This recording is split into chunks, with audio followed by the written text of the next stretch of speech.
Baik, mungkin belum bosan, kita terus. Oke, ya. Nah, ini kita lihat. Ya, bagaimana pengaruhnya? Ya.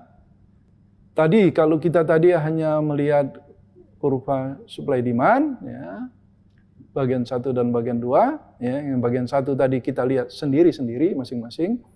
Bagian 2 kurva supply demand itu kita gabungkan bersama-sama, ya. Nah, sekarang kalau tadi kita hanya melihat pergerakannya saja, ya, berubah menjadi lebih besar, menjadi lebih kecil, ya, kuantiti maupun harganya berubah, keseimbangan baru berubah. Jadi kita hanya melihat arahnya, ya. Nah, tapi sekarang kita mencoba mengukurnya seberapa besar perubahan itu, ya. Oleh karena itulah ekonom menggunakan yang namanya elasticity, ya, untuk mengukur besarnya perubahan itu kita gunakan elasticity, ya. Kita bisa lihat di sini, ya. Apabila elasticity-nya lebih dari 1 itu namanya elastis.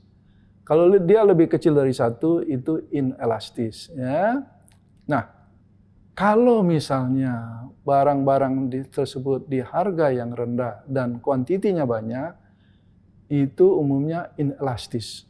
Ya, tapi kalau barang-barang itu harganya tinggi, ya, dan jumlahnya sedikit, biasanya dia elastis. Ya, mari kita lihat di kurva permintaan di atas. Ya, kita lihat, ya, ada kurva demand. Ya, kurva demand slope-nya sama, ya, kemiringannya sama. Ya, kurva demand yang linear, slope-nya sama. Tapi teman-teman sekalian harus tahu, ya, elasticity-nya tidak sama. Seperti saya katakan tadi, ya, untuk yang harga rendah dan kuantitinya banyak, itu dia inelastis. Ya. Untuk harga tinggi dan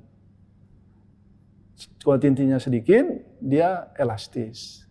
Nah, mari kita lihat tabel di bawah. Ya, tabel di bawah, ya. Kolom paling kiri adalah harga, ya, harganya dari 7, 6 dan turun terus sampai 0, ya. Kuantitinya kita lihat, ya, 0 sampai 14, ya, yaitu kuantiti garis aksis yang horizontal, sedangkan harga itu yang vertikal, ya, aksis yang vertikal, ya. Nah, kita coba lihat, ya.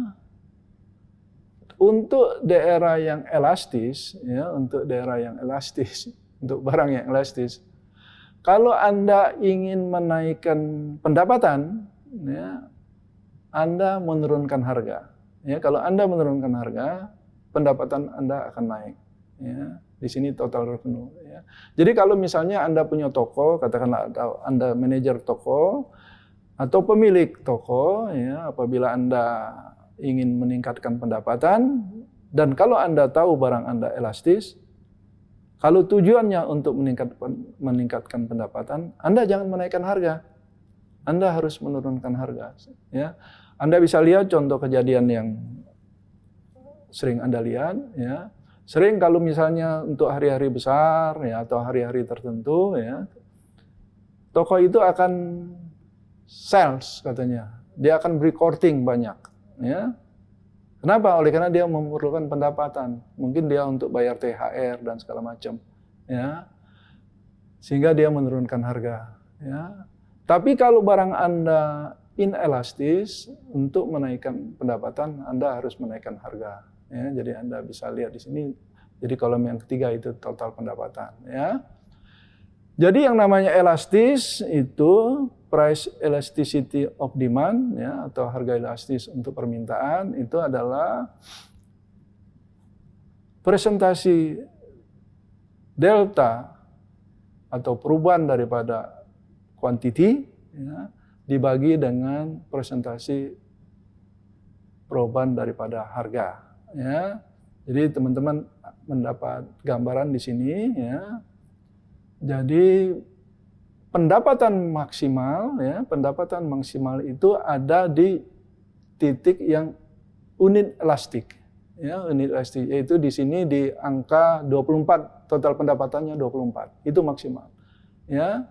itu maksimal. Jadi Anda bisa tahu kalau barang Anda itu adalah barang elastis, untuk meningkatkan pendapatan Anda menurunkan harga. Ya, jadi tidak heran kalau toko-toko melakukan sales, ya, katanya courting, ya, segala macam di hari-hari besar atau hari tertentu. Oleh karena dia perlu membayar THR dan segala macam, ya, dia menginginkan pendapatannya meningkat. Ya, jadi itu kejadian-kejadian situ Anda bisa telaah dengan ilmu ekonomi. Ya.